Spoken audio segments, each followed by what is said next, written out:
now I want to follow non-violence. I don't want to fight and I don't want to go home. So what his coach should do? His coach will say, you withdrawn your salary from the army.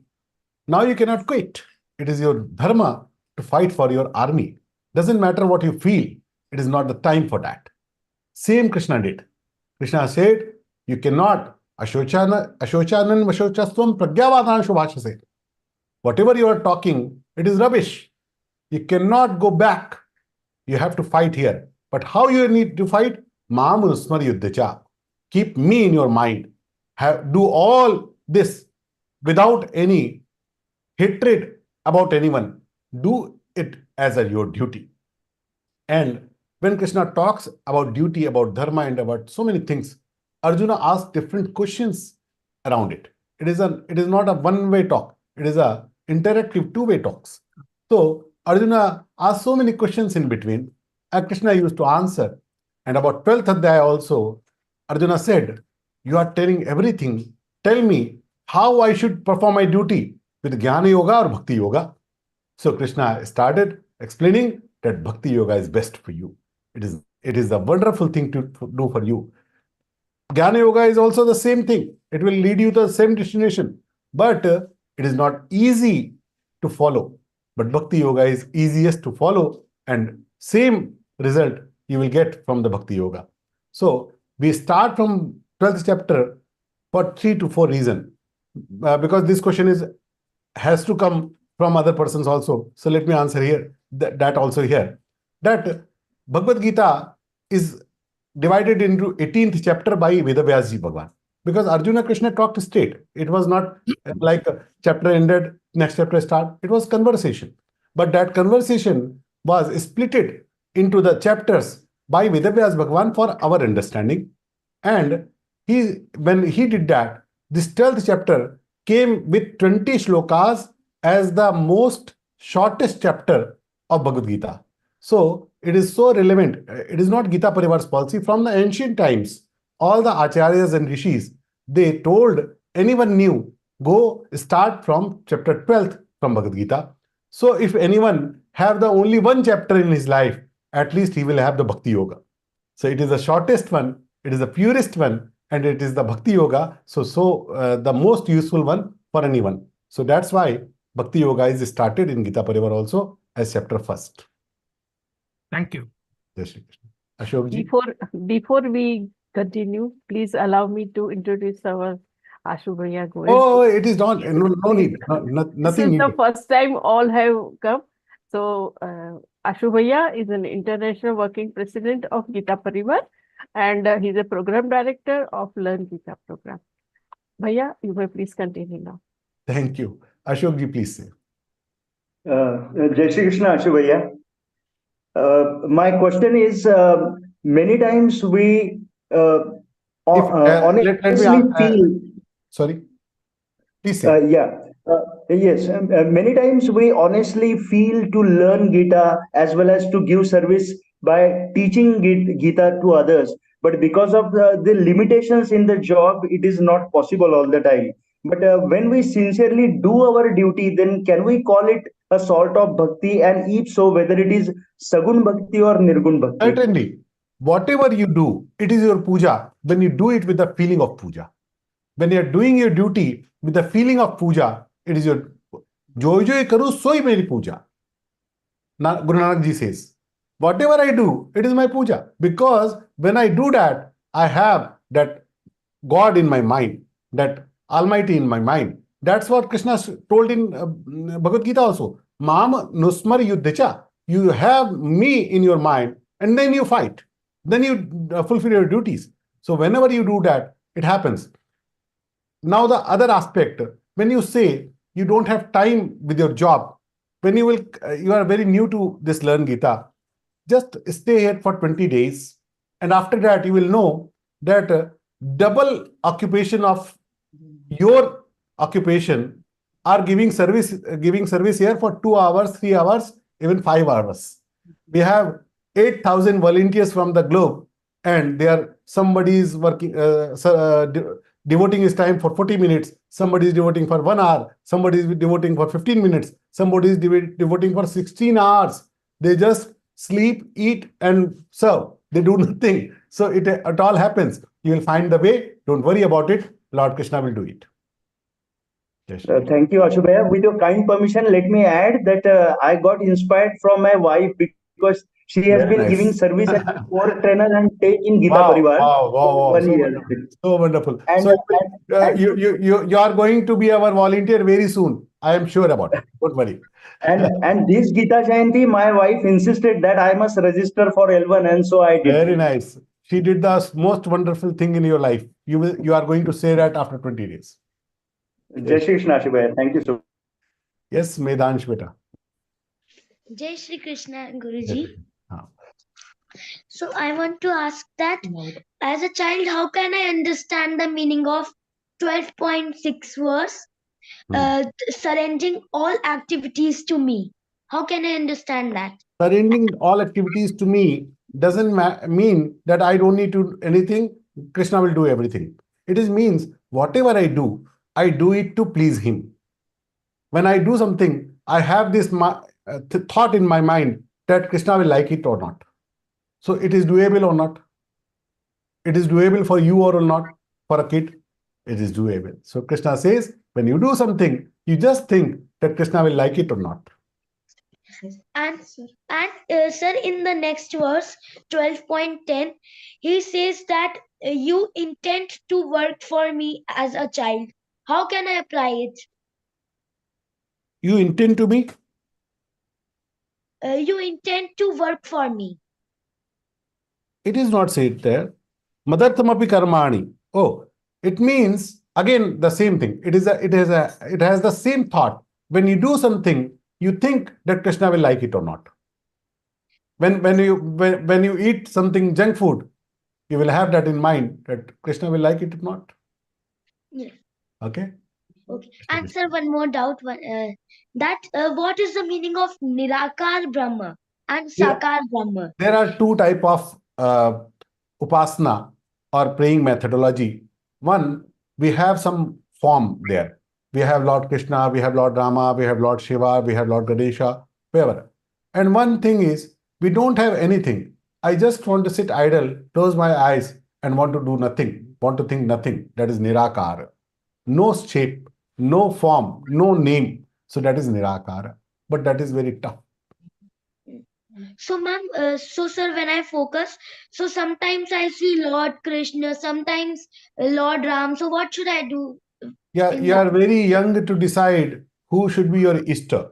But by when you will grow up, you will start liking one as a most. It is not that I have to like one. It is like you have many friends, but you have one best friend. Yes. Right? So I pray to all to gods, but one God is most dear to me. When I am so happy, I remember him. When I am so sad, I go to him first. So that is my Ishta. Okay. And sir, one last doubt. Oh, so many. Okay, say please. What is the meaning of Ananya Bhakti? Ananya, not Anya, no other. I just want you in my life. I see my mother as my God. I see my father as my God. I see my teacher as my God, and I see Krishna in everyone. Na Anya. Oh. Okay. Thank you, sir. Jai. But you asked so wonderful question. I promise no elder can ask such a beautiful question you asked. Wonderful. All the best, beta. Arunji. Namaste ji. Namaste. I am having very basic question. The people will smile. आप चिंता ना करिए, आप पूछिए आराम से. ये एक तो फर्स्ट है, what is the exact meaning of the Śrīmad-Bhagavadgītā? It is not the very funny question. It is very serious question, because I promise you 632 people are in the Zoom and thousands of they are in the YouTube, and not 100 can answer that. So you have the very valid question. Don't worry about it. Śrīmad-Bhagavadgītā. Shri से युक्त, श्रीमद, श्री से युक्त, श्री का मतलब ऐश्वर्य आदि, श्री से युक्त भगवत, भगवान के द्वारा गीता गाई गई, the song sung by God, That is Śrīmad-Bhagavadgītā. Thank you. One is, what is the difference between Bhagavad Gita And and Bhagavad. Bhagavad? Śrīmad-Bhagavad Mahapuran is the one of the Purana. We have 18 Puranas, and Śrīmad-Bhagavadgītā, Śrīmad-Bhagavad Mahapuran is one of that is one of the Puranas, 18 Puranas. And Śrīmad-Bhagavadgītā, it is a part of Mahabharata. In Mahabharata, there are 18 Parvas. So Bhishma Parva, chapter 25 to chapter 42, these 18 chapters are extracted as Bhagavad Gita. Bhagavad Gita is not any separate scripture. It's extract of Mahabharata. Okay, okay. And the other one is, why it is named as Gita? Because it was sung. It was sung. It was sung. These are chandas. So chandas can be sung. That's why it is Gita. Yes. Okay, thank you. So nice of you. Yes, Pushpa ji. Pushpa Jajoo ji please से। बहुत अच्छा लग रहा है ये सब प्रवचन सुन करके। मैं आपको बता नहीं सकती हूँ, बहुत अच्छी तरह एक्सप्लेन किया है सभी ने। बहुत अच्छी बात, बहुत धन्यवाद। शुभकामना आपको। कल हिंदी में भी होगा 7 बजे, कल आप हिंदी में सुन सकते हैं। गायत्री जी प्लीज से। हाँ, ओम आशु भैया। Actually, my question is also, I want to explain the word dharma. See, what is dharma for me may not be dharma for others. I got it. I got it. Let me answer your question. If anything is, then you say. Dharma, dharyate iti dharma. Whatever is doable, whatever is as a duty, doable for me, that is my dharma. That's what you said correctly, that what is my dharma maybe not the dharma for other one, because that is not doable by him. That is not dharana yogya for him. That is not doable by him. So everybody has the different roles in their life and different positioning in their life. And according to that position, according to that role, when I am a mother, I have different duties. When I am a wife, I have different. When I am a daughter, I have different. When I am a soldier, I have different. When I am a player, I have different. When I am an employee, then I have the different duties. When I am an employer, I have the different duties. So duties in particular role, that is your dharma in that particular duty. See, in Ramayana, I think it is misinterpreted. See, Dashrath keeps up his promise to his wife Kaikeyi of making Bharat the king and sending Ram in exile. So this way, he is doing his Pati Dharma. Is that justified? See, first Dashrath didn't send Rama in a Vanna. He said, you don't need to go. Rama gone to follow his father's promise. Dashrath never asked him to go. He ordered him not to go, but he said, I will go. Second, if he ordered also, then also we in our ancient culture till now, we have this feeling of surrendering. Like, I am surrendered to my father. I am surrendered to my parents. If my parents wish me to go for sannyasa, I go for sannyasa.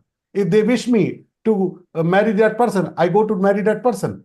It was not individual rights there in that era, like we have today, the individual rights, the Western philosophy. In Indian philosophy, we don't have the thought process of individual rights. We have the thought process of collective rights. We have the thought process of everyone's good. We have the thought process of sacrificing me for others' happiness. That is the Indian values. That is our cultural values. And Rama followed that. If my father promised something, let him say that I don't want to fulfill my promise. I'll not make it happen. I'll let it happen.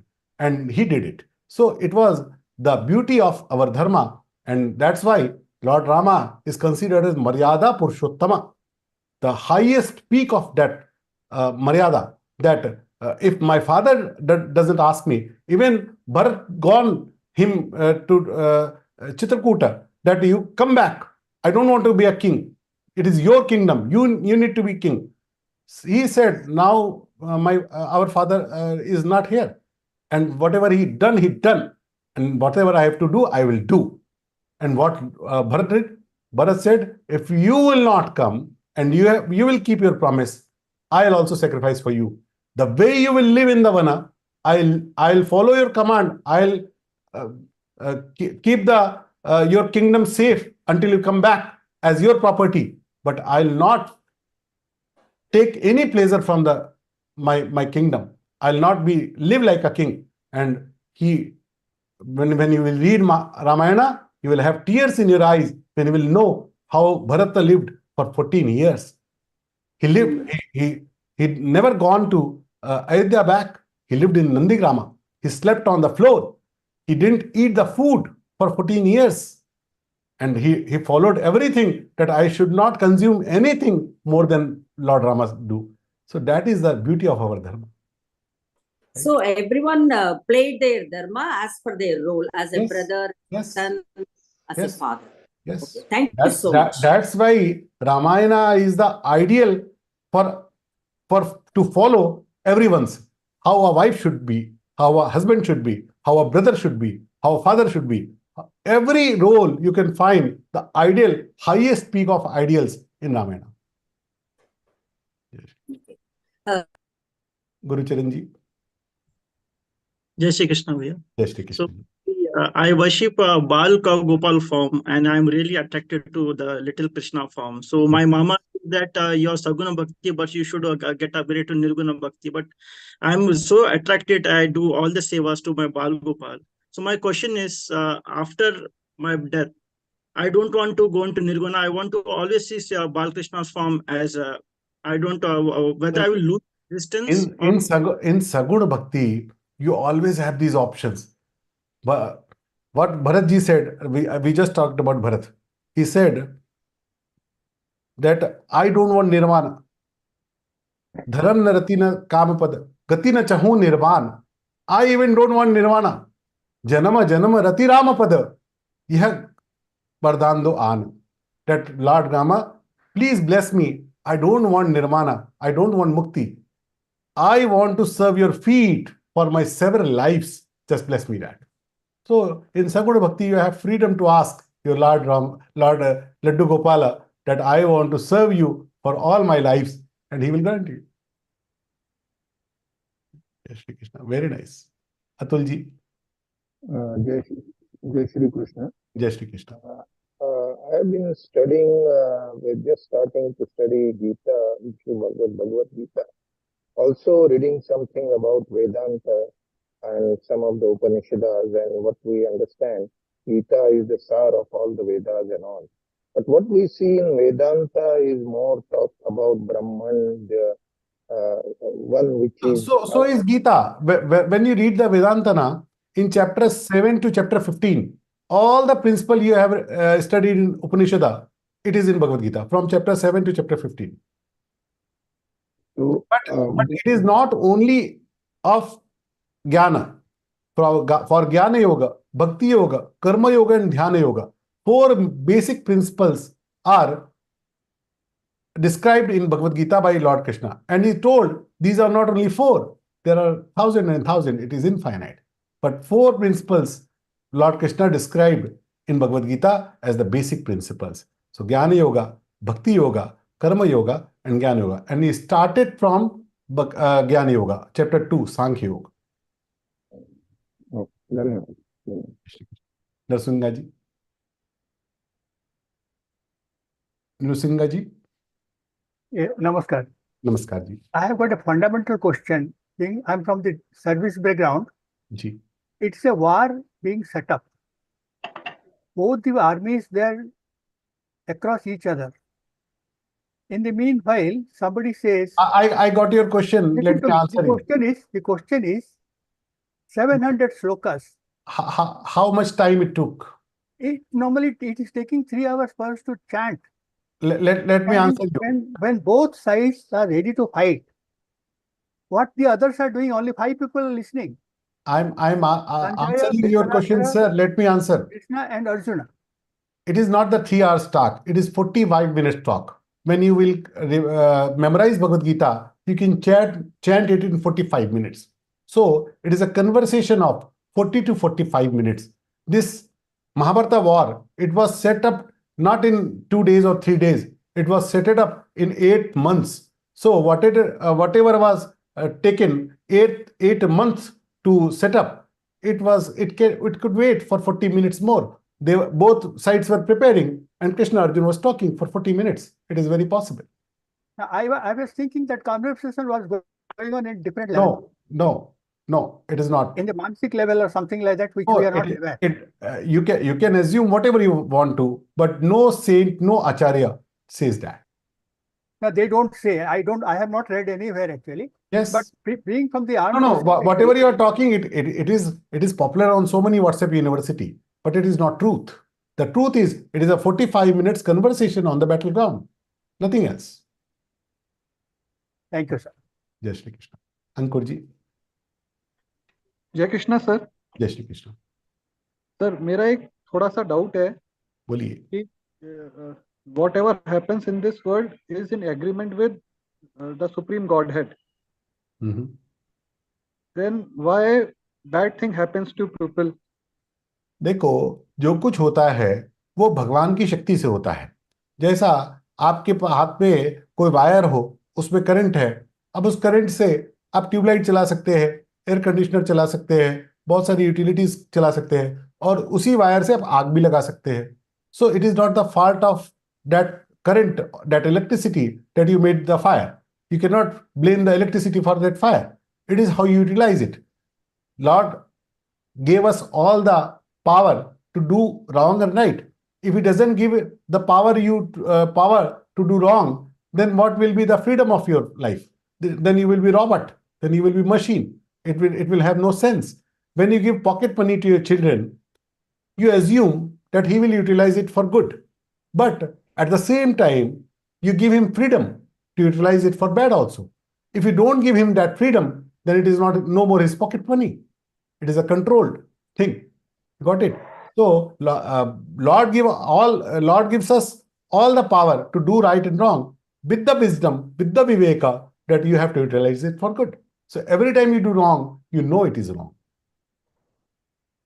Right? Thank you, sir. Dinesh ji. Namaste, sir. Namaste ji. Rupal madam told that on the war field, Krishna is there, Arjuna is there, and Geeta was there. Geeta is there. So I would like to understand, is Geeta before Mahabharata war, or is it just after on the starting day, on the day one? On the day one. Because she told there are three people in the war field, which is Arjuna. No, not three people. There were both the armies, full armies were setting up on both the sides. And Arjuna said, I want to see both the armies. Let my chariot come into the between. I want to see everyone. So Krishna took that chariot in between the armies, and then they talk. Then they talk, but is Geeta a book or Bhagavad Gita? Gita book was not there. Gita, it was recorded in Mahabharata, and later on, extract from that Mahabharata, it was made as a scripture like Bhagavad Gita. There was no Gita book before. Yeah, that's what. Okay. Okay. Pradeep ji. Pradeep Sharma ji, please unmute. You need to unmute, sir. Blue button at your screen. Please. Yes, please. Sir. Hare Krishna, sir. Hare Krishna. Sir, God is in everyone. Yes. Present in his complete form, with his all vibhutis.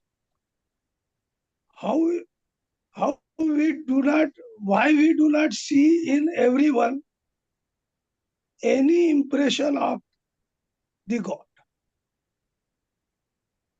Whatever is there, you need to have particular understanding to know that. How this screen is working, how this mobile is working. Do you know all the technology? If you don't know, then can you describe that? You cannot. Knowing that technology is the knowledge, and that's what Brahma Vidya is. That's what Bhagavad Gita Jnana is. That's what Upanishada Jnana is. How we can see the God inside everyone, that is a part of knowledge. And that knowledge can be attained by knowing these scriptures, knowing these Upanishads, Bhagavad Gita. That is the art, that is the knowledge we are trying to attain. Right? Hare Krishna, sir. One question more I want. Please say. Krishna, the God, was teaching to Arjuna and in Gita, and Arjuna, who was जिसको चिड़िया की आंखें दिखती थी, he was most concentrated pupil, student. But even that, he could not understand the meaning of gods. How we person can understand? मतलब मेरा मतलब ये Why कैसे? he didn't? He did understand, na? मेरा Moha मतलब ये है, smritilabdha. He said. अर्जुन जैसा एकाग्र चित्त छात्र संभव नहीं है, और कृष्ण जैसे समझाने वाले शिक्षक संभव नहीं है. उसके बावजूद भी अर्जुन को समझाने के लिए कृष्ण को 11वें अध्याय में अपना विराट स्वरूप बताकर कृष्ण को दिखाना पड़ा ऐसा नहीं है. अर्जुन ने कहा मुझे दिखाओ, तो कृष्ण ने दिखाया. नहीं, पर मतलब उसको डाउट रहा, और आखिरी में उन्होंने कहा कि ये सच. अरे भाई, डाउट तो होगा हम ना. कैसे समझे? मैं परब्रह्म परमात्मा से बात कर रहा हूं, ऐसा किसको कैसे यकीन होगा? ऐसा नहीं क्या? हाँ, ये तो परब्रह्म परमात्मा मेरा दोस्त हो सकता है, मैं उसके साथ खेल सकता हूं, मैं कभी उसके साथ झगड़ा कर सकता हूं, उसको गाली दे सकता हूं. ये उसको कैसे मन में आएगा? Yes yes. That's what. Hare Krishna sir. हाँ जी जी. जय श्री कृष्ण. जय श्री कृष्ण. मेरा छोटा सा सवाल है. अभी रूपल जी ने बताया, she was saying that Krishna led the chariot near Dronacharya and Bhishmapita. Yes. But अभी तक we were knowing that the chariot was in the center of the battlefield. See, you know how much army was there? Crores of Sainik. So it is not that this was the very center. It is not. It is all the things are center, and obviously Bhishmacharya and Dronacharya, they were not far behind the army. Of course, they will be in the center part only. हाँ, तो basic objective यही रहा होगा कि ये जो गीता कृष्ण जी ने वहां कहा है, they both should also listen to it. No. They didn't. Nobody else listened because it was so far. Okay. Thank you. Yes, Gulkata ji, Maheshwara. जय श्री राम आशु जी. जय श्री राम. नमस्कार. So मेरा डाउट है, my doubt is that the words in verse 3, Kutastham, Achalam, Chalam. What is the difference between these two words, Kutastham, Achalam? Achalam means which cannot move, and Kutastha means which is always there, which doesn't discriminate. Okay. Jai Shri Krishna. Shilpa ji. Jai Shri Krishna, sir. Jai Shri Krishna. Please say.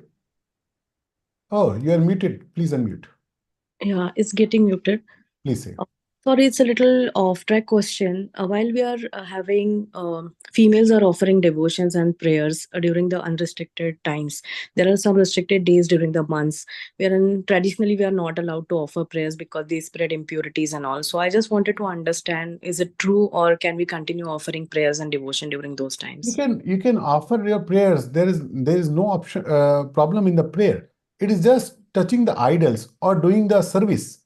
You need to take the precaution. Even anybody who is not in the pure condition, be it a man or a woman, if you're not bathed, then can you go to the temple? You cannot. No. So it is all about purity. It is not about man or female. So we can do the chanting and offer prayers during the... You can do the chanting, but you should not go near to God, go near to idols. That is the thing. You can offer the prayers, no problem. Thank you. Yes, Samsung के नाम से है आप. Please say. Yeah, Hare Krishna, this is Lata here from Chennai. Ji. Ji, I've always wanted to read the 10th chapter of Bhagavatam. Continue for the lifetime. But the problem is Sanskrit. So I was trying to read once, and then I was told that if there is a ucharana problem, then it will have different meanings. So don't read. If you don't know Sanskrit, don't read. So See, now I have joined this classes, thinking that anyway I know to read Hindi and I know to read Sanskrit in the basic way, so I can follow it. But now I was taken aback when I see like chittam. Okay, chittam is a one dot on top. Samadhatu, dhatun. Again, there is one dot, but it is N. So the pronunciation has been given by your organization. I got you. See, these Can I get the Bhagavatam also like that? same, With yes, same. pronunciation. It is not for the Bhagavad Gita. It is for all the Sanskrit literature. It is applicable to every literature. Where can I get it? Where can I get Bhagavatam? No, you will not get it because it was the kind of printing Gita provided. It was the first the kind of in Sanskrit literature. It was never printed before. How to read Sanskrit in a pure manner. But when you learn it and you will have the 6-month classes in Bhagavad Gita classes, you will automatically have the practice to read Bhagavatam according to the same rules. But won't I get something like No, this in Bhagavatam? there is no print like available. No print. No print is available like that. Okay. Thank you very much. Anuji. Hello. Yes, please. Jai Shri Krishna. Jai Shri Krishna. Sir, I have actually some one or two questions. The first thing is, should I have an Ishtadaiva? Yes. Is it necessary? Definitely. When you don't have Easter, you pray to this God, this God, this God, this God, this God, but you don't have any connection with particular God. And having that personalization, that private connection, that makes the bhakti grown up. That makes the bhakti deeper. Otherwise, when you don't have Easter, then your bhakti doesn't go deep. It stays on the surface level. But our festivals are different. So on Ganesh Chaturthi, we will be praying to Ganesh Ji. And Ram Navami Ishta doesn't mean my Ishta is Ram. Doesn't mean I will not pray, celebrate Ganesh Chaturthi or Janmashtami or Shivashtami. It doesn't matter, na. I pray to everyone. I celebrate all the festivals, but I have particular connection with my God, with my Ishta. When I go to Shiva temple, I say, Lord Shiva, please bless me with Ramji Bhakti. When I go to Krishna temple, I say, Lord Krishna, please bless me with Lord Rama Bhakti. When I go to Durga temple, I say, hey mother, please bless me with Rama Bhakti. So what is wrong in that? Okay, so that means it is a deeper connection. Yes, you have. Okay. I have one more question. You have that personalized connection, that he is mine, I am his. Okay. Just one more question. We have kind of a lot of dharmas. I am a mother, I am an employee, I am a patni. Like, I mean, I have different roles. Yes. So what if two dharmas clash? Then you should take the how to decide opinion, what to do. Then you should take the opinion of your elders, or you should follow how it was done in scriptures, how our idols did that, how Rama did, how Kaushalya did, how Sita ji did. Those are our idols. In these situations, when two dharmas are clashing, what I need to prefer? What should be my preference? It should be followed by elders' advice, by guru's advice, or by scripture's advice. Okay, so the scriptures are the go-to for answer. We can go to scriptures. Yes. When you read Ramayana, you have all the answers for that. When you read Mahabharata, you have all the answers for that. Okay, so I should be reading entire Mahabharata also. Those are the life guides. That's why these are the life guides. Jai Shri Krishna. Badramji. Sir, Namaste. Jai Shri Krishna. Sir, is my voice clear? Yes, please say. Yeah. I just completed I joined in this L1 and 10 chapters. 10 slokas are completed in 12 chapter. In 12.3, Lord is talking about that how a Nirguna Brahma is there. Like if I take that path of seeking Lord as a Nirguna Brahma, the very essence of that Lord, I have to inculcate in my heart, or how to achieve when he cannot be described, when he is not tangible. How do I catch hold of him? I couldn't understand what is your real question. The real question is, we can have Lord in either with form or without form, right? Yeah, okay, fine. Saguna Brahma or Saguna Yes, and Nirguna. fine. So if I choose the path of Nirguna, where everywhere I can... See, Nirguna Bhakti starts where you start understanding that I am not this body. When you have this feeling of that I am not this body, I am the holder of this body, then only you can follow the Nirguna Bhakti. Otherwise not. Krishna told in chapter 12 and shloka 5, Klesho diktarastesham avyakta satyachesam avyakta hi gatir dukam deha vadbir avapyate. Until you have this deha abhiman, that I am this body, you cannot follow the principle of this Nirguna Bhakti. Unmanifested Bhakti starts when you have this understanding, you have this clarity, you have this experience inside you that I am not this body, I am the holder of this body.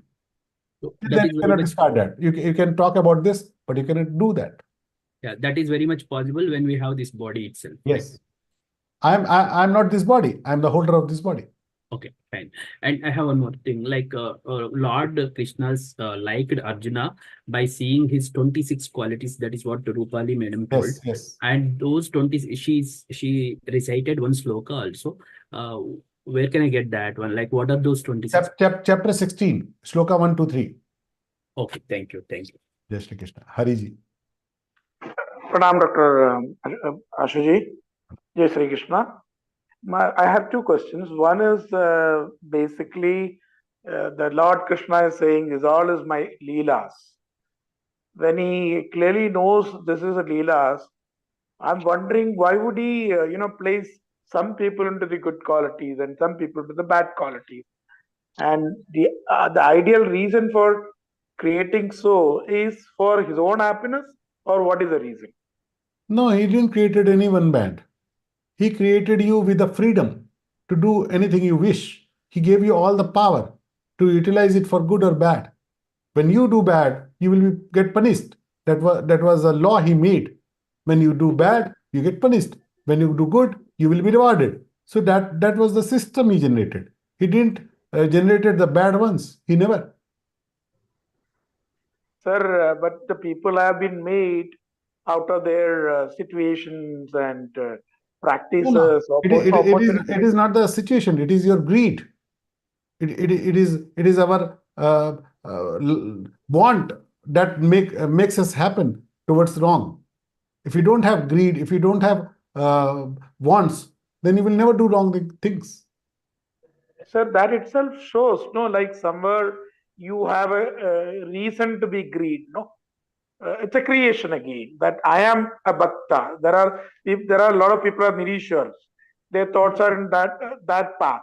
See, how do they become? I just gave the example. You have the electricity in your hand. You can light the bulb, or you can burn anything with that electricity. So you want to burn or you want to light the bulb. It is in your hand. That freedom was given by Lord to you. If this freedom was not given, then you will be a robot, machine. You will be like a tree, which cannot do anything. That will not make any sense. Okay. Got it? Okay. Tushar. Yes, Tusharji. Jai Shri Krishna. Jai Shri Krishna. Sir, due to network problem, I was disconnected. And what I am going to ask, may someone already asked. Please say. My question is, we have our belief in God, that three categorically we believe. That is Ishvara, Nirguna Nirakara, Saguna Sakara, and Nirguna Akara.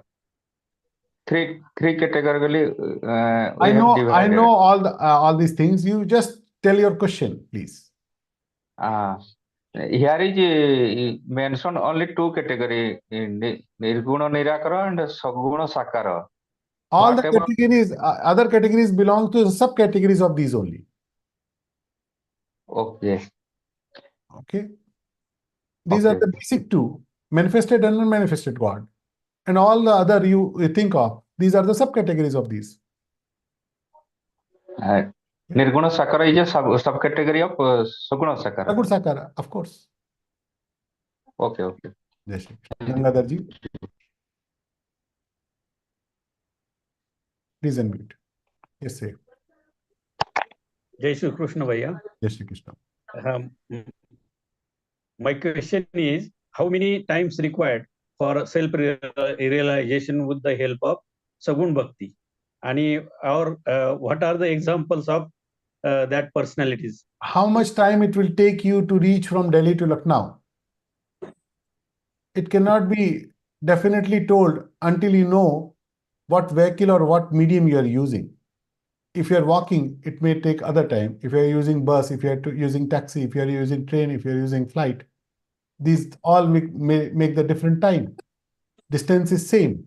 It is how slow you go or how speedily you go, it will vary at your time. Similarly, to attain that Bhagavad Prapti or Bhagavad Bhakti or Bhagavad Swarupa, how much speed you have, how much dedicated you are, that will make that you can attain that in this life, or you can make it in next 10, 100 lives. Okay. Which are that personalities? What the self-realization? So many. Ramakrishna Paramahansa, Swami Vivekananda, Paramshraddha Swami Ramsudas Ji Maharaj. So many. Goswami Tulsidas Ji Maharaj. So many. We can talk thousands and thousands of them. Dhanyavad. Rajni ji. Jai Shri Krishna ji. Jai Shri Krishna. I have one question that when the war was happening between Pandavas and Kauravas, Arjuna was thinking that these all are my brothers or it is my family. I shouldn't fight with them. He was not feeling that. He was argumenting that. When you don't want to do something, you try to find some justifications for that. Arjuna wanted to do that. He was not willing to attack on Dronacharya and Bhishmacharya. And that made him weaker. And that made him confused. What should I do? Because I cannot kill my guru. I cannot kill my Bhishmacharya. And that's what he situation made him dull. Then Krishna made him realize it is not about you. It is not about your personal thinking. It is not about your personal relationship. It is about your duty, about your kingdom, your duty with your king. So you have to pull your duty. It is not anything what you feel personal. Yeah, understood that. If I want to apply it in my real life, suppose if my you are not a king, so you cannot apply that.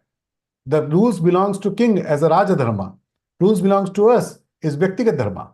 Raj Dharma and individual Dharma, it is not the same. It is different. When Modi ji is a king, he has different Dharma. When he is an ordinary citizen, he have different Dharma. As a Prime Minister of the country, he cannot say, I'll forgive Pakistan if he capture our land. He cannot say that. But as a personal, if my brother capture my land, I can say, let him take. I don't mind. It is different when you are individual or you are king. Yeah, that's what. As the Kauravas were doing something bad, Krishna was let Arjuna do the fight and all. So, if others are doing something wrong, should we take necessary action based on their action? You have police for that. You have police for that. You have system for that. You have laws for that. It is not for your individual dharma. Okay. If anything is happening wrong, you can go to the law. You can go to the police. You can go to the court. Okay. You cannot take your sword that I'll fight with you. Jai Shri Krishna. Angadi Ravi Kumar ji. So, Jai Shri Krishna. Jai Shri Krishna. Sir, my question is in Lord Krishna says everything Jnana Yoga, Bhakti Yoga, and Jnana Yoga. Sir, what's the difference between the three dharmas? Jnana Yoga, Karma Yoga, and Bhakti Yoga. Bhakti Yoga means worshipping a form God, worshipping a manifested God, Lord Krishna, Lord Rama, Lord Shiva, anything like. Unmanifested God means I just want to believe in that Almighty and I want to surrender that to Almighty. I am the part of that Almighty and I am that Supreme. Aham Brahmasmi, Tattvamasi. That is unmanifested Bhakti. And Karma Yoga is whatever I do it for the service. I am created for a service and I do everything for service. That is Karma Yoga. So these are the different kinds. In Bhakti Yoga means we can only prayer knowing that sorry? So Bhakti Yoga. It means we can only prayer only, na? Yes, you can worship the formed God, Lord Krishna, Lord Rama, Lord Shiva, anyone. That's all. Yeah. Yes, SP Rajuji, please unmute. You need to unmute, sir. Jai Krishna, my question is Yes, SP Rajuji, please say. Thank you. Now my question is, in case we are pronouncing wrongly, chanting, writing the shlokas wrongly, there will be an adverse effect, I was told. See, when you are doing anusthana for some sakam karma, then adverse effects are there. But if you are doing it for bhakti, then there is no adverse effect of anything you are chanting wrong. If you are doing any anusthana, if you have any desires for that chanting, then you should do it purely. Otherwise, it will have the wrong effect also. But when you are doing it for bhakti, then there is no wrong effect for anything. Okay. My second question is, when this conversation is going on between Krishna and Arjuna, who has recorded this and how it has been reproduced in the form of this Gita? I tell you. Sanjay told this conversation the 10th day of war, when Bhishmacharya go on the Sharshayya. Then Sanjay came back to Dhritarashtra. Dhritarashtra said, tell me from the day one what happened. And then Sanjay chanted it. How he did? Because he had that Dibya Drishti taken from Vedavyas Bhagwan. As Vedavyas Bhagwan granted that Dibya Drishti to Sanjay, he already had that. And he could see past, present and future. Similarly, as we are talking now. So when Vedavyas written Mahabharata, he could see all the happenings live in front of his eyes because he had the drishti for him.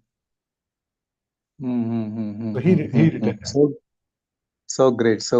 Okay. Thank you, Ji. Dr. Anuradha Ji. Hare Krishna, Shubhai. Hare Krishna. Yeah, I have a couple of questions. You said that this conversation was for 45 minutes. So was it the same time scale that we have now, 45 minutes? Or it is same. It is same. Okay. Then the second is we should see Krishna or God in everyone. So is that possible to see Krishna and God in people who trouble you or enemies, just like Yes, of course, because nothing is else than that Almighty. There is no second substance which is made of. We don't have that one is God, one is Shaitana. There is nothing like that. There is no devil of the different power. Everything which is made of, it is made of Sattva, Raja and Tama. When you have Tama increased in your life, you behave like Rakshasas, you behave like demons. But still you have Sattva inside. Nobody can be only bad or only good. Everybody has the mixed of it. So many times we are devatas on afternoon and demons in the evening. It happens in all of our lives. It happens or not. So are we demons or are we devatas? No, we are both.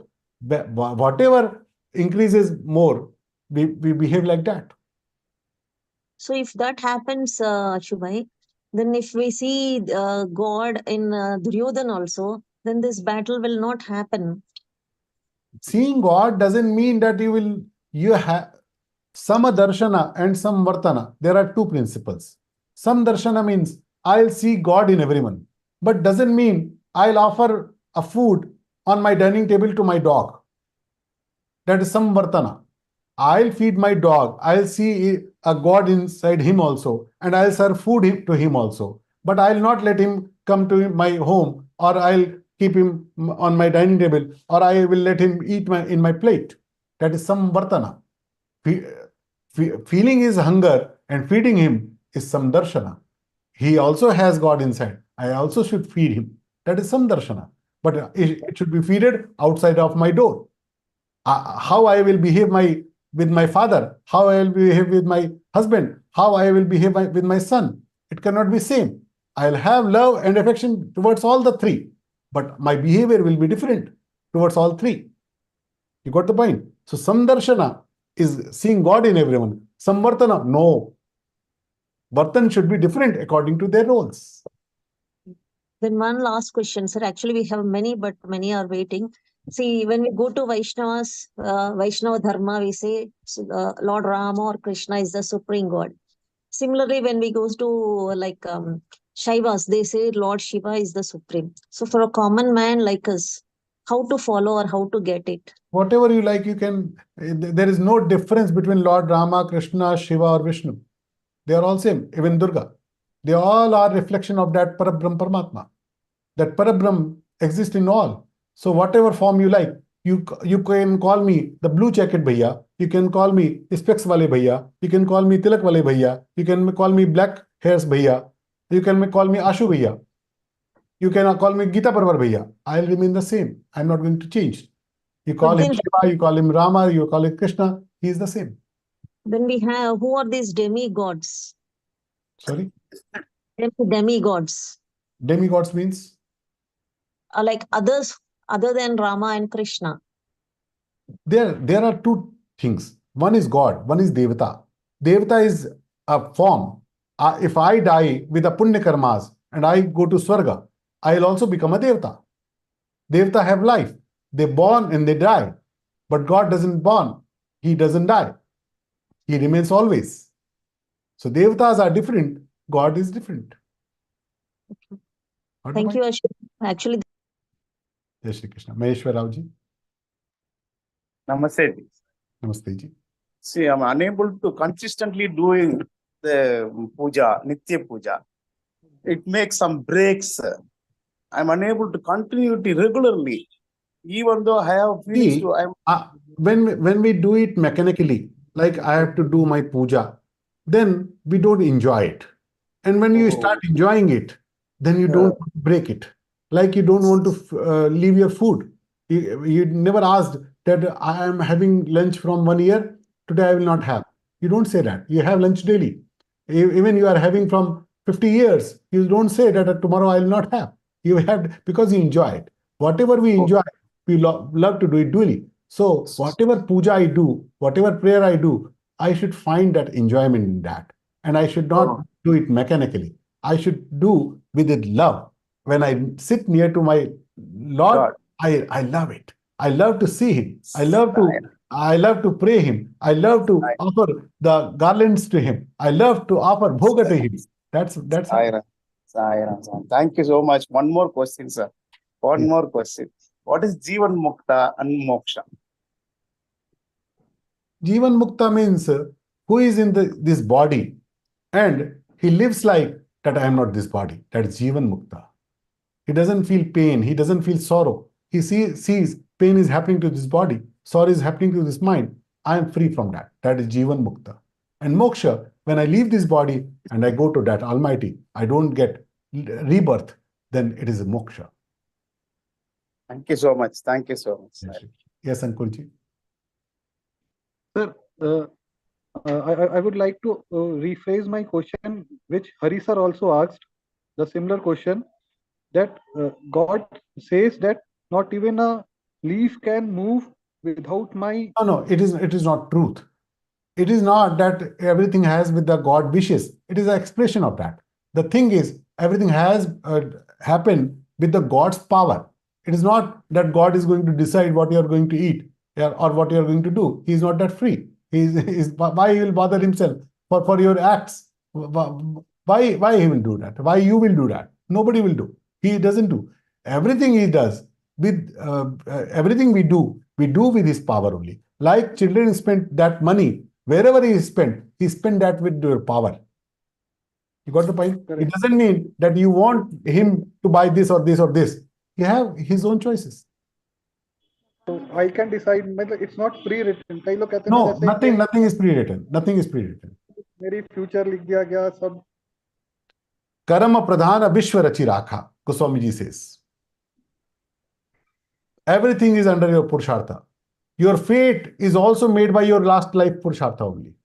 Fate is also not magic. Nothing is having any magical effect. Whatever you are getting, good or bad, of past lives, it is your doing. It is my doing whatever I am getting paid, good or bad, for my last life karmas. Fate is not a magic. Fate is the occupied result of my doings of last lives. Okay? Okay. Gayatri ji. Om Ashivaya ji. This is a connective question. See, previously, while answering a question regarding the so-called restricted days of a female, you said that is she can do the chanting and everything, but no need to touch the idols. But my question is, it's a natural happening at the physical level. Why is it considered impure in our religion? When you sleep, when you sleep and get up, isn't it natural? Sleep is natural. When you get up, it is natural. Then why you don't go touch on your idol? Why you bath before going to God? Because physically we are not pure, we consider that way. Why? It is natural, na? You sleep, it is also natural. You wake up, it is also natural. Then also you consider yourself impure or not? Natural has to do nothing with the pure and impure. It is your condition. Then what about the mental purity? That is more important to take us to the that's what I told na. For mental purity, you are always mental purified, and that's why you can always do the mental bhakti. You can do the chantings. You can do the prayers. But when you are going physical, you should be physically pure. But is this considered, I feel this is considered impure only in Hindu religion or in some faith. But in other faiths, it is not, this aspect is not taken. See, no other faith believes that God is like your son and you can feed him. Yeah, that is true. That is true. And feeding him is pure work. Yes, yes. For us, God is everything, Father, Mother, Son, Got it? to Krishna, like that, everything. Okay. Thank you. Thank you. निशा जी. जय Shri Krishna sir. जय Shri Krishna. Sir, मेरा प्रश्न है कि भगवान ने ये कहा कि मुझ में अपना मन और बुद्धि और चित्त को सदा लगाओ, तो इसको हम कैसे समझें और कैसे लगाएं? क्या मतलब है इसका? आप खाना बनाते हो तो मैं भगवान के लिए खाना बना रही हूँ. आप कपड़े सीते हो तो मैं भगवान के लिए कपड़े सी रही हूँ.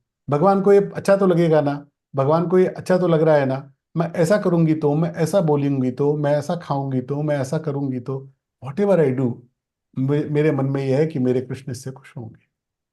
जब आप ये करते हो तो मयि एव मन आदत्स्व मयि बुद्धिम निवेशय. एक इसके लिए संत लोग बड़े अच्छा उदाहरण देते हैं कि ये जो कोर्टशिप पीरियड होता है ना, एक लड़के और लड़की का एंगेजमेंट हुआ तो उस समय में वो कुछ भी करते हैं, वो ऑफिस जाते हैं तो, कॉलेज जाते हैं तो, खाना खाते हैं तो, वो उसके मन में केवल वही अपना प्रेमास्पद होता है. उस लड़की के मन में वो लड़का होता है, लड़के के मन में वो लड़की होती है. वो सारे काम करते हैं, लेकिन प्रेमी के मन में प्रेमिका और प्रेमिका के मन में प्रेमी, ये बसे रहते हैं. इवन वो सोते हैं तो उठते उसको याद आती है वो क्या कर रहा है, वो क्या कर रही है. ऐसा ही जब भाव हमारा भगवान के लिए हो जाता है, मैं सारे कर्म करता हूं लेकिन मेरा मन भगवान में लगा रहता है. मयि एव मन आदत्स्व मयि बुद्धिम निवेशय. मेरा मन और बुद्धि केवल भगवान में लगा. जी सर, जी धन्यवाद जी. एक प्रश्न और है सर हमारा कि ये 4 नंबर श्लोक में सर भगवान ने कहा कि अपने इंद्रियों को कंट्रोल करो, मुझ में मन लगाओ. तो हमारी इंद्रियां तो कंट्रोल नहीं रहती, इसका मतलब हमारा कभी उद्धार नहीं होगा? कभी नहीं होगा, ऐसी बात नहीं है. धीरे धीरे अकल आएगी. गीता पढ़ रहे हैं. आएगी. देखो, गीता पढ़ने के लिए आ गए और हम चुन लिए गीता पढ़ने के लिए, इसका मतलब भगवान ने हमको चुन लिया अपने रास्ते पे लगने के लिए. तो अपनी मुक्ति तो गारंटीड है. भगवान ने कहा मामे वैश्यते संशय, जो गीता पढ़ता है वो मुझको प्राप्त होता है, अपनी मुक्ति गारंटी हो गई। अभी जैसे एक बेसर ने पूछा कि कितने दिन में होगी, ये अपनी स्पीड पर है, अब कितने जोर से लग जाएंगे उतनी जल्दी हो जाएगी, लेकिन होगी पक्की, क्योंकि हम लग गए, सही रास्ते पे आ गए, ट्रैक पे आ गए और चलते रहेंगे तो पहुंचेंगे तो पक्का, मंजिल मिलेगी तो पक्का। जी बहुत धन्यवाद, बहुत शुक्रिया। कृष्णा जी, किरण मिश्रा, किसी कोई लिख रहे हैं यहाँ पर कि मुझे ऐड करो, तो आपको अपना जूम पर हैंड रेस करना होगा और कैमरा ऑन करना होगा, तो ही हम आपको ऐड कर पाएंगे। तो आप जूम पे ऑप्शन है हैंड रेस करने का, तो ही हम आपको ऐड कर पाएंगे। किरण जी बोलिए। Okay, sir. Sir, one question is there with me. So God told that I am everywhere and in every creature. But some Not other in source every I got to creature. know that- Nothing is beyond me. Yes, but in other source I got to know that God is there in their place. But when we are calling, when we are doing the bhakti, He appears in front of us. अरे बताओ, What is the difference? What is you have studied in your childhood in the science period that water is equal to H2O. Hydrogen and oxygen made the water, right? You have studied it? Yes, sir. Air around us, it has the hydrogen also and it has the oxygen also. So when we are thirsty, can we do? I took the hydrogen, I took the oxygen, now water is there. No, we cannot. Does it do happen? that. No. Hydrogen is there or not? Yes. Oxygen is there or not? But we Yes. cannot make it water by doing like this. Everything has the methodology. God is everywhere. God is in every particle. Nothing is beyond him. But we need to find him in the temple because he exists there. He is found there. Like you can find the water in your tap or in the river. You cannot find it here. Even it is here, but you can find it. You don't have ability to find it. So when you have the ability to find God in every particle, you can find in every particle. But until you don't, you have to go to temple. Okay, sir. Thank you. Got it? Hari ji. Pranam Ashaji. I wonder many a time, I've been told, I've been understood that Lord Krishna is within us, in us. So many a time that I do not know how to pray, all that time I said okay, you yourself is supposed to be, the shlokas, Uddare, Duddratmana, in that sense. So I don't get to that, bhakti zone. Many a time when I go to temple or sometime when I do puja at my home and puja room and pray at my home, I really don't, get to see him and, coming close to him just because of the thought of saying that God is very far. Tell me, can you meet Modi ji now? No. You can see him. He is there. You know the address. Can you go and meet him? No. Why? You don't have certain eligibility. You don't have certain credentials. Oh, okay. Understood. Got the point? Yeah. So one more. Yes. You've been giving me an opportunity. I'm thankful. Please. My another doubt is why this creation? Why our creation is? Upanishad asked also that question. So it has only one answer. God wishes to become many, and he became many. That means we are because of his wish. Yes, of course. Okay. Thank you, sir. Thank Neeta ji. Jai Shri Krishna. Jai Shri Krishna. We're really enjoying it. So I have this question that our religion gives us so much of freedom. There is so much of option. There is not one thing we follow. There is no say bandhan and all thing. There is That is beauty of Sanatan Dharma. Yes. that is Sanatan Dharma. So why is it that Arjun had all these questions of, because he has to fight a war against his teachers and preachers and brothers. Why didn't they take that option and not be with the Pandavas and stayed with the Adharma? Because they took favors from Duryodhana. When these Pandavas goes to 13 years exile, then Duryodhana started preparing for the war. And he started obligating to every king in the country he could.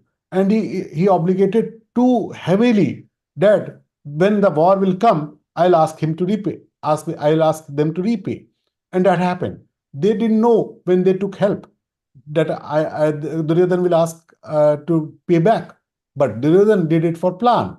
He planned it for 13 years and he obligated every kingdom of the Bharata for him, and he prepared it for war. And when the time of war came, he asked everyone, "You took my favor, now return it back."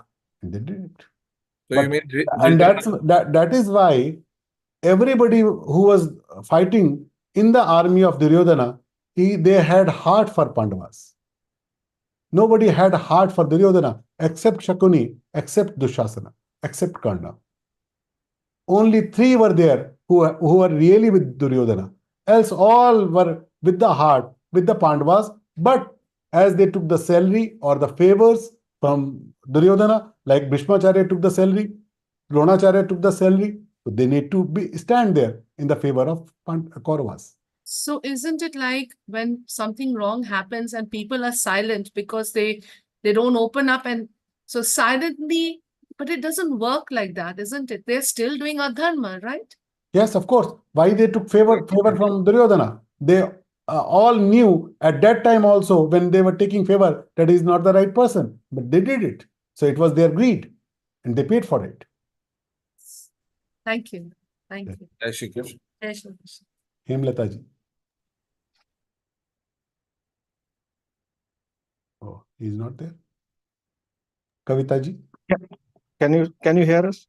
Yes, I can hear. Please say. Okay. When this Sri Krishna took the Arjuna at the battlefield at the center, तब ये जब Gita was told, what my under. आपका फिर से mute हो गया. हाँ, हो गया. कुछ गड़बड़ है आपका नेटवर्क. हाँ, अभी बोलिए. आपका आवाज आ रहा है, जा रहा है, मुझे सुन नहीं रहा.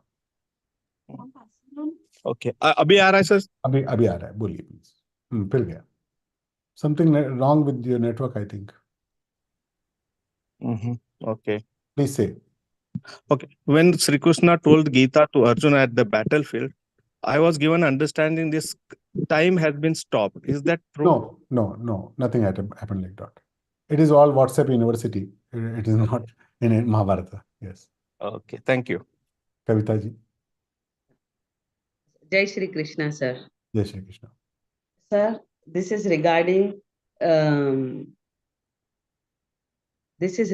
Maheshwar Rao sir's question, that he was saying that we are not getting that divine bhakti in us. Maybe because the new generation who are coming nowadays, they don't have time for all these things.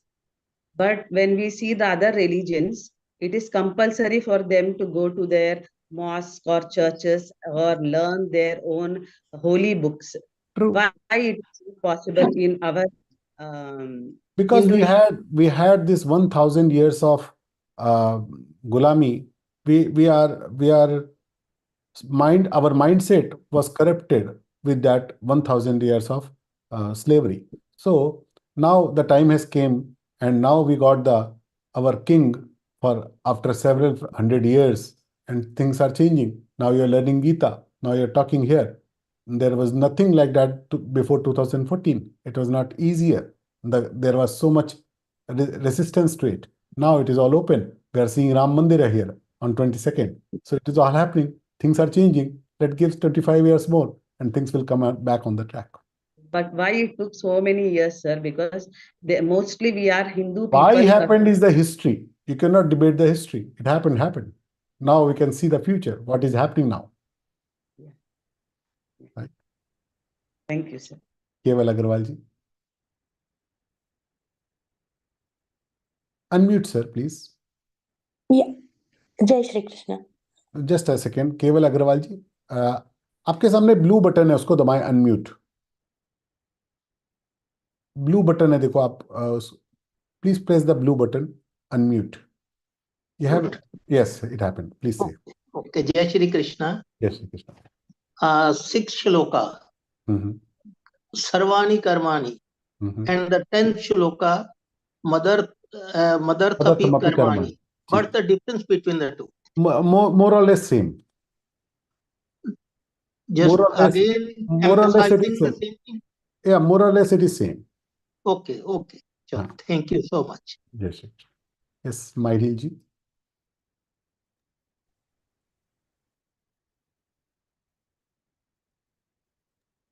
Jai Shri Krishna. Jai Shri Krishna. Please say.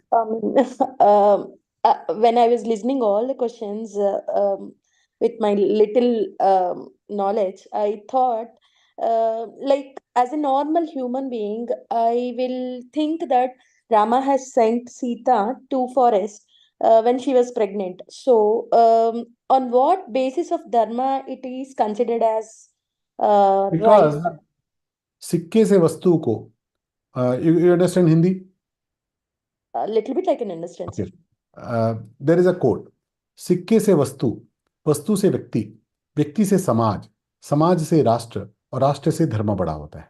So this is the criteria of ancient culture, that how you need to sacrifice one for another. When you see the coin and the thing, you sacrifice coin. When you see the thing and the person, you sacrifice thing. When you see the person or the society, you sacrifice the person. When you see society or the nation, you sacrifice the society. And you say the nation or the dharma, you sacrifice nation. It is the right way to live the life. Lord Rama did the same. He was not the husband, he was the king. And king has the greater dharma of how he loved Sita is you cannot find anyone else in the history. He walked 1,000 miles on his feet to take Sita back. He never married again. Even it was the era of multi-marry, but he never married again. It was his woe for Sita. It was his love, his purest love for Sita. So you cannot question his love. But he had that dharma, that duty, bigger than his individual love. And he sacrificed his love for the society, for his kingdom.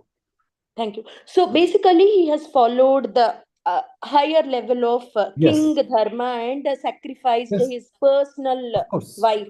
So in case like us, very normal human beings, and we have like two roles. Then you have this rule. वस्तु से व्यक्ति, व्यक्ति से सिक्के से वस्तु, वस्तु से व्यक्ति, व्यक्ति से समाज, समाज से राष्ट्र. Like दो तीन व्यक्ति के बारे में सोच रहे तो like how to decide this?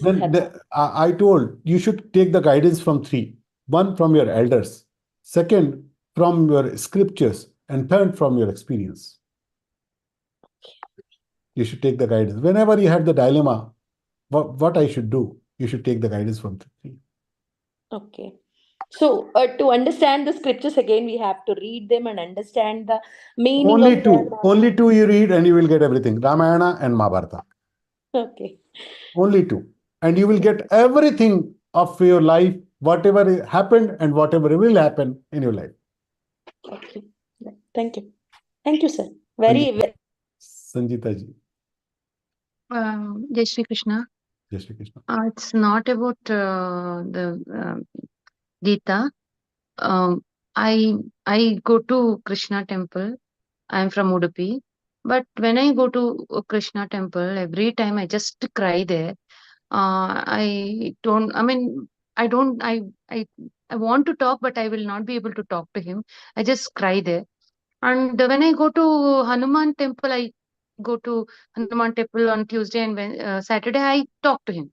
I want to talk, but why I'm not able to talk to him? Why you think that tears are the problem in the talking?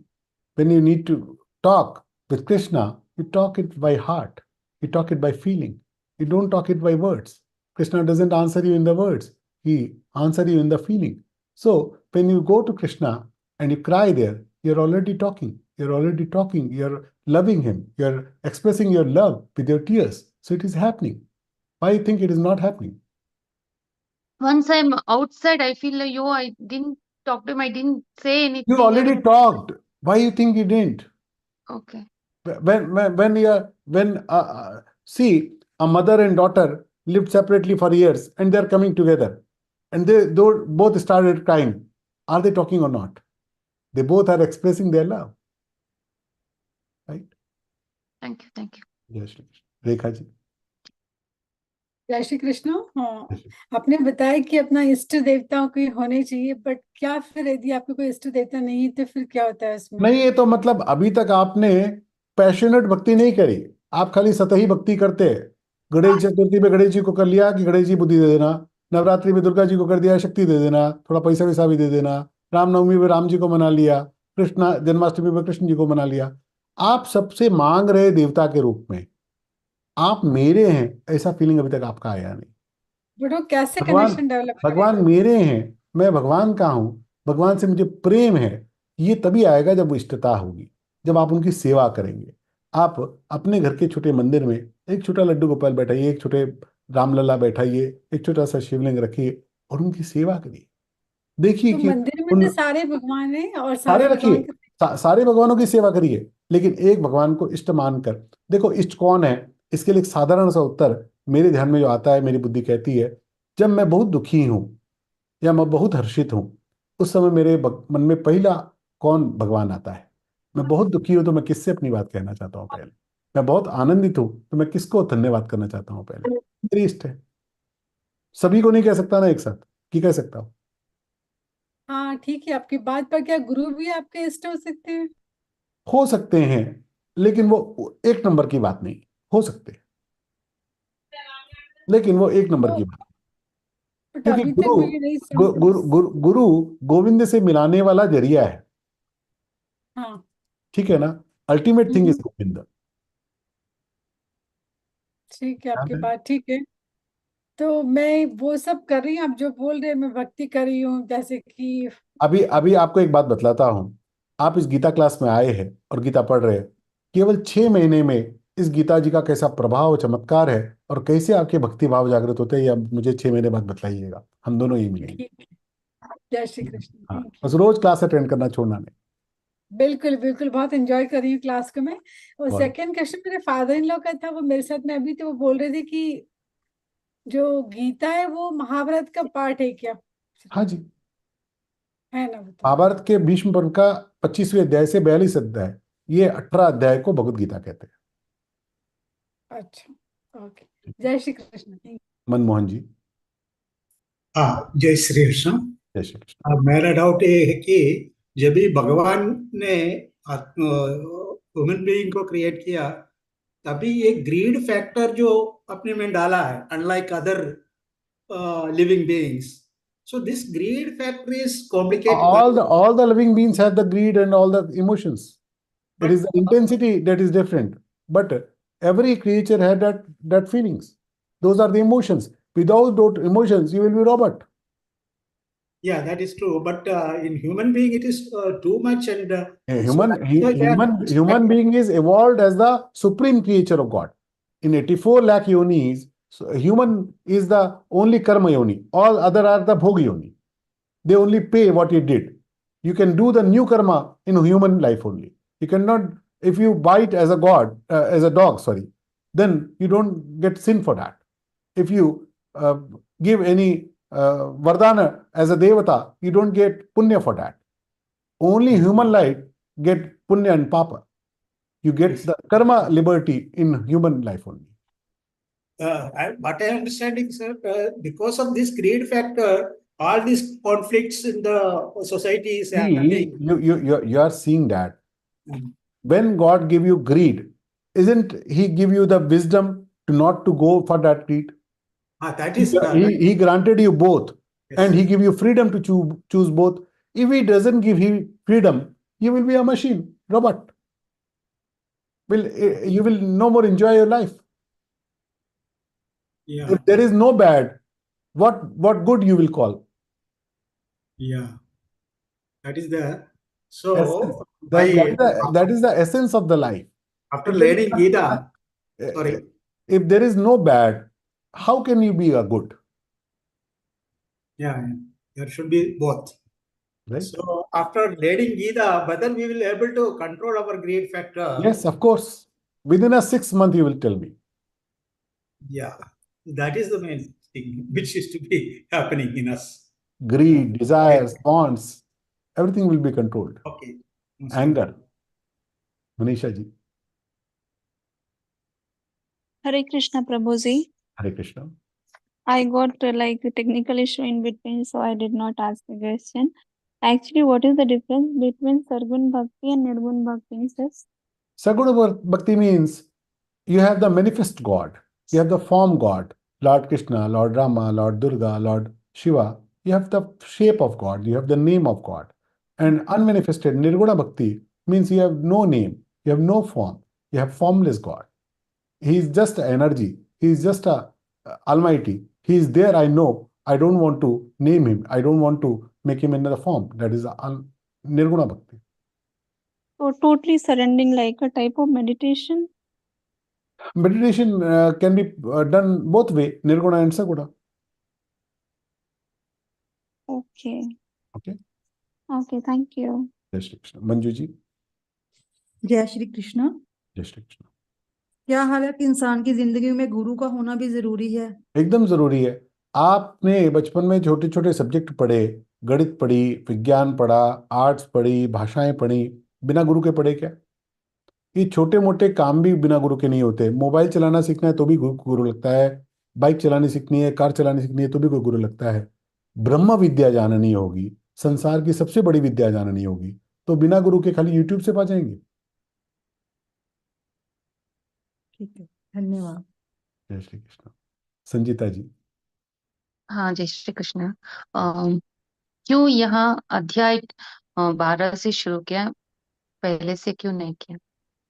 मैंने बताया ना, 12वां अध्याय सबसे छोटा है। Sorry, I joined late, sorry, maybe that's the 12वां अध्याय सबसे छोटा है और सबसे सरल है। अब आरंभ में ही आपको कठिन और बड़ा अध्याय दिया जाए तो आप उससे बोर हो जाएंगे, ऊब जाएंगे। कोई आया और भगवत गीता में उसको आते ही भक्ति योग मिल गया तो उसका आनंद होता है। अच्छा, कोई थोड़ा आलसी है, एक ही अध्याय करके रह गया, तो कम से कम भक्ति योग उसको मिल गया। इसलिए प्राचीन काल से परंपरा रही कि गीता पढ़ानी है तो 12वें अध्याय से पढ़ाओ। धन्यवाद। जीनल जी बोलिए। हरे कृष्णा। हरे कृष्णा। सर, मुझे एक्चुअली ये जानना है कि गीता को पढ़ना है या बाय हार्ट करना है, और अगर बाय हार्ट भी करते हैं तो मतलब what is the difference, like is it good to by heart the whole slok, or you can just read it and understand and keep reading it and get better understanding? Bhagavad Gita जब तक इस पुस्तक में है आप इसको पढ़ सकते हो, जान सकते हो, लेकिन जब आप इसको बाय हार्ट करते हो, you don't no more require this book, you have it inside you, it is yours. जब तक ये पुस्तक में है तब तक वो आपकी नहीं है। When it is inside you, it is yours. Then you don't require a book, you don't require your eye, you don't require a light to remember it. Even we are in the coma, we can chant the shlokas inside because we have memorized it. And when we memorize it, it doesn't go in this life, it goes for next lives also. So memorizing help for many upcoming lives with Bhagavad Gita. So memorizing is the best thing we can do. Okay. And does it help you like in your day-to-day life? Yes, of अगर course. आप इसको memorise करते हो तो Yes, of course. As these are mantras, and when you chant those mantras in perfect manner, these mantras have the effect. Even you understand the meaning or not, these mantras will have their effects. Thank you, sir. Jai Shri Krishna. Yes, Jagmohan ji.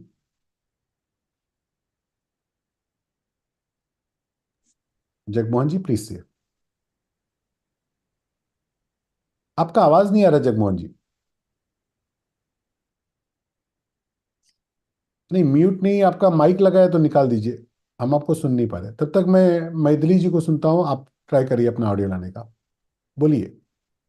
So by reading this, by understanding, I understand that it will, we can relate it to our day-to-day life, and we can move out of our, I mean, troubles or problems and get solutions. But There are two things. One is mantra effect.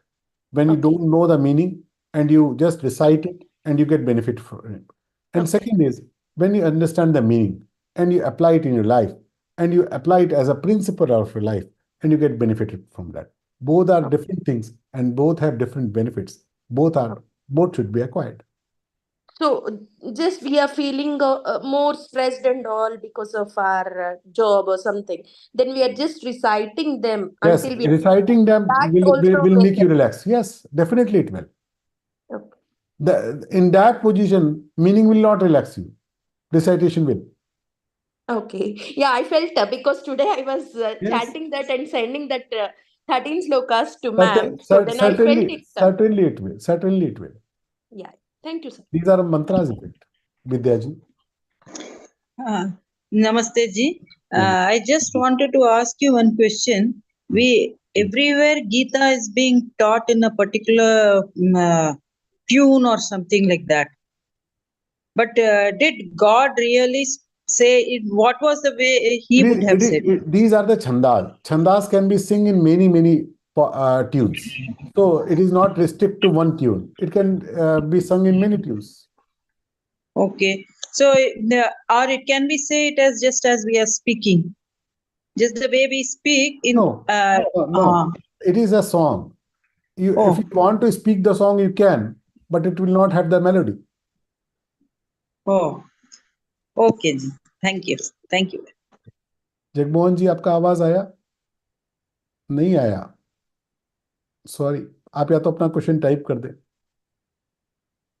मैं आपको waiting room में करके दोबारा लेता हूं तो शायद आ जाएगा।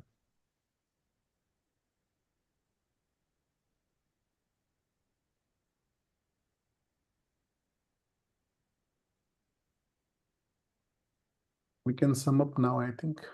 Jagmohan ji, we can try more one time. Please unmute. You need to unmute, sir. Press unmute.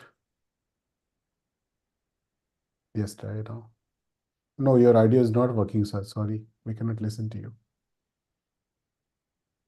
You can type your question. I'll try to answer. Otherwise, next week we will try.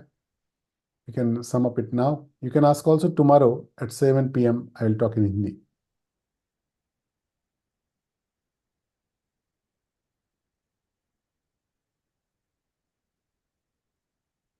Anjali ji, are you there?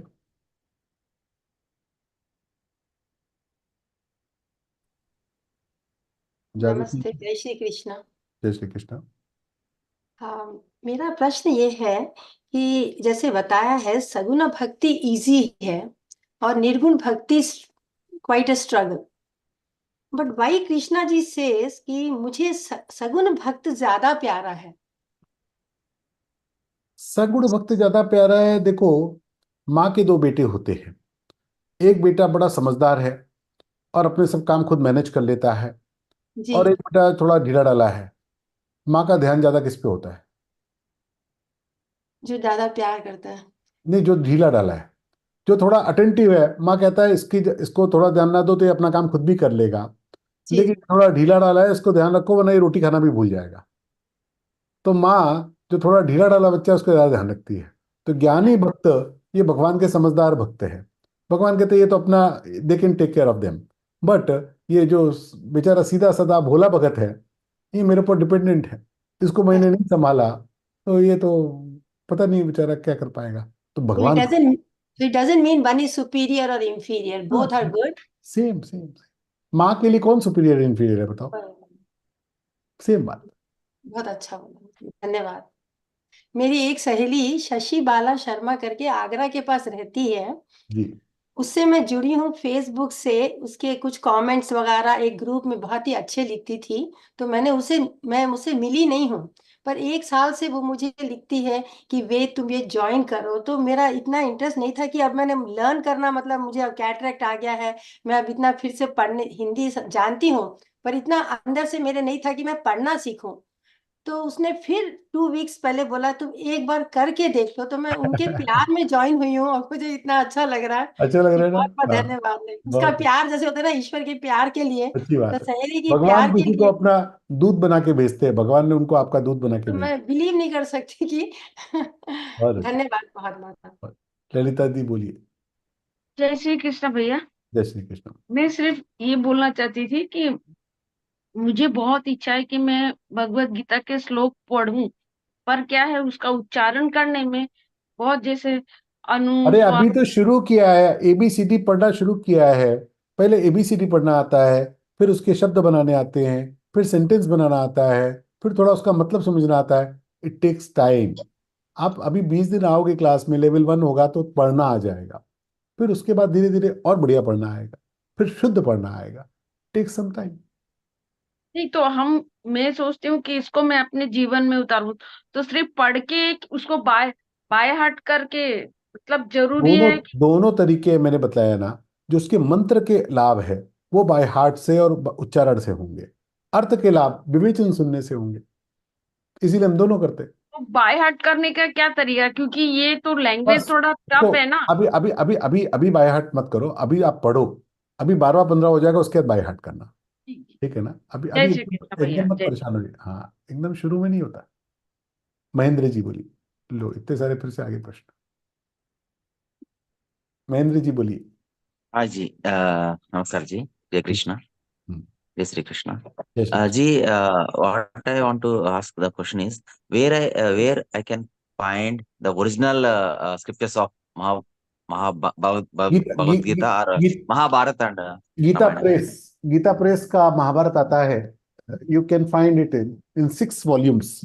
There are 2 kind of print. This is Sampurna Mahabharata in 6 volume, and there is a Sanchipta Mahabharata in 2 volumes. Gita Press, and you can find it in many languages. So whatever language you wish, you can find it with the Gita Press website. Okay. You are muted, sir.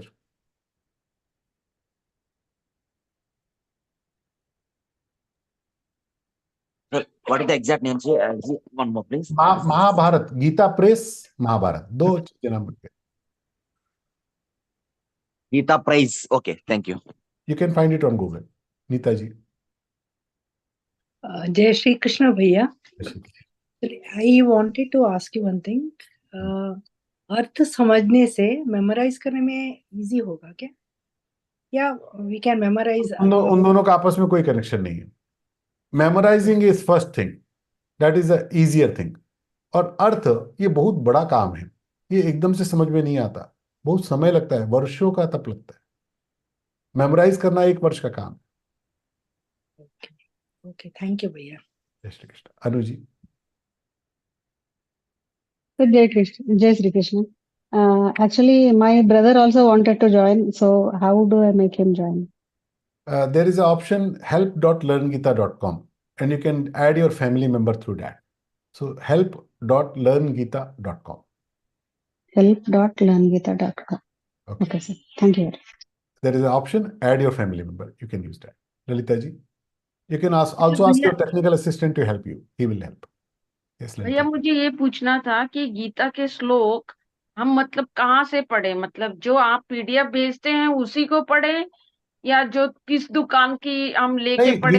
Gita परिवार की पुस्तक भी आती है, आप store.learngita.com पे जाके खरीद सकते हैं। जो आपको पीडीएफ मिलता है वही सेम इस बुक में है, सेम। तो इसमें मीनिंग वर्ड टू वर्ड नहीं, रहता है? मीनिंग नहीं है। मीनिंग के लिए चाहिए तो गीता प्रेस का लेना पड़ेगा। गीता परिवार का भी केवल श्लोक का आता है, मीनिंग का गीता परिवार का अभी तक नहीं आता है, उसके लिए गीता प्रेस का। संस्कृत का हिंदी में अर्थ वो दिया। गीता प्रेस का लीजिए, गीता प्रेस की अन्वय गीता ले लीजिए, ये 17 नंबर आती है मेरे पास है, ये आप ले सकते हैं। इसमें word to word Hindi, Sanskrit का हिंदी में अनुवाद मिलेगा। जी, अन्वय गीता 17 नंबर अन्वय गीता। ठीक है जी भैया, धन्यवाद। We can sum up it now. Yeah. Jai Shri Krishna. I extend my heartfelt gratitude to respected Rupal Didi for the enlightening interpretation, and to respected and very popular Ashu Bhaiya ji for replying to the questions and clearing the doubts of many sadhaks. On behalf of Gita Parivar, I extend sincere thanks to the technical team and all those who have been at the backstage for their relentless and efficient efforts in making the session a great success. I take this opportunity to thank all those who attended this session. Please do continue your Gita sadhana and attend these sessions to enrich your spiritual knowledge. So here we come to the end of this session, which we conclude with a prayer. For Samapan Prarthana, I request Jai Shri Anandan Didi, who is serving as a group coordinator for past 1 year in all levels, migration and calling department for 1 year, and serving as a tech assistant in L2 now.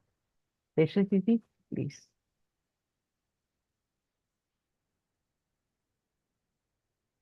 She is here or not? Okay. You can see that. Okay. Yogesham Satchidanandam Vasudevam Vraja प्रियं धर्म संस्थापकं वीरं कृष्णं वन्दे जगद्गुरुं श्रीकृष्णं वन्दे जगद्गुरुम्।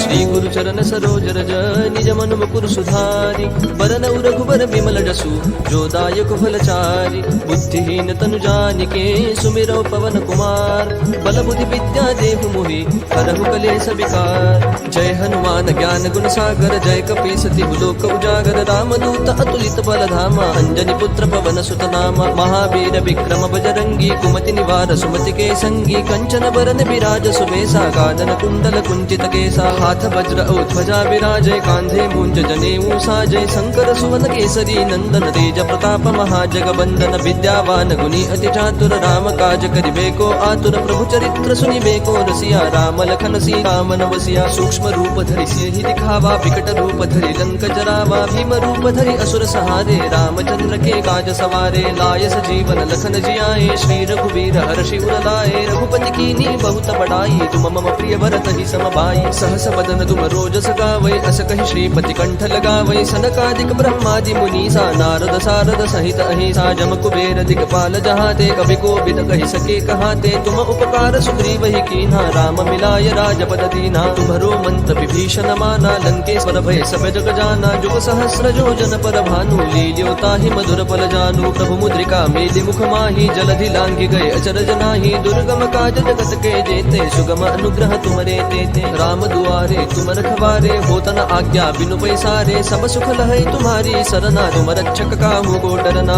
आपन तेज समारो आपै तीनों लोक हाकते कापै भूत पिशाच निकट नहीं आवै महावीर जब नाम सुनावै नासै रोग हरै सब पीरा जपत निरंतर हनुमत बीरा संकट ते हनुमान छुड़ावै मन क्रम वचन ध्यान जो लावै सब पर राम तपस्वी राजा जिनके काज सकल तुम साजा और मनोरथ जो कोई लावै सोई अमित जीवन फल पावै चारों जुग प्रताप तुम्हारा है प्रसिद्ध जगत उजियारा साधु संत के तुम रखवारे असुर निकंदन राम दुलारे अष्ट सिद्धि नो निधि के दाता असबर दीन जानकी माता राम रसायन तुम्हारे पासा सदा रहो रघुपति के दासा तुम्हारे भजन राम को पावै जन्म जन्म के दुख बिसरावै अंत काल रघुवर पुर जाई जहाँ जन्म हरि भक्त कहाई और देवता चित्तन धरई हनुमत से सर्व सुख करई संकट कटई मिटई सब पीरा जो सुमिरई हनुमत बल बीरा जय जय जय हनुमान गोसाई कृपा करहु गुरुदेव की नाई जो सत बार पाठ कर कोई छूट ही बंदी महासुख होई जो यह पढ़ हनुमान चालीसा होय सिद्धि साखी गौरी सा तुलसीदास सदा हरि चेरा की जय नाथ हृदय महडेरा पवन तनय संकट हरन